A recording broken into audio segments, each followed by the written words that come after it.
যখন 5ই আগস্টের পরে বিভিন্ন সমস্যা হচ্ছে তখন আমি শুনছি এই নেতৃত্ব দিতে গেলে আরেকজন বলছে ও কেন দেবে, এ দিলে এ কেন দেবে, এইরকমই অবস্থা। নেতৃত্ব করেছে, কোনো কলহ হয় নাই, কোনো ঝগড়া হয় নাই, কোনো বিবাদ হয় নাই।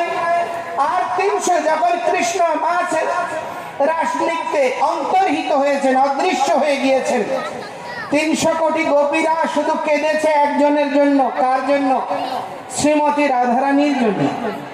যে রাধারানী আমরা তো যোগ্য নই, তাদের ভাব হচ্ছে আমরা তো যোগ্য নই, কিন্তু শ্রীমতী রাধারানী তো গোপী শ্রেষ্ঠা, তিনি তো সর্বোত্তমা, তিনি তো ভগবানের সবচেয়ে প্রিয় ভক্ত। তার আহ্বানকে উপেক্ষা করে কৃষ্ণ কেন অন্তর্হিত হলো?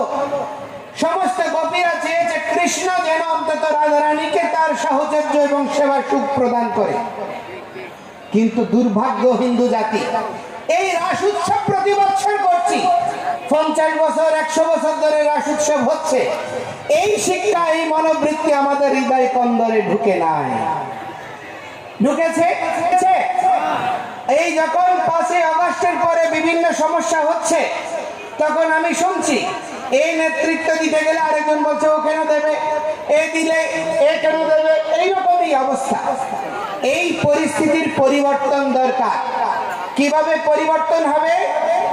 আমাদের প্রত্যেককে পরিবর্তিত পরিস্থিতিতে ঐক্যবদ্ধ হতে হবে। কিসের জন্য? কৃষ্ণ হচ্ছেন কৃষ্ণং বন্দে জগৎগুরু, তিনি জগৎগুরু, তিনি হচ্ছে সৃষ্টি রহস্যের মূলাধার। ভাগবত বলছে বসুধৈব কুটুম্বকম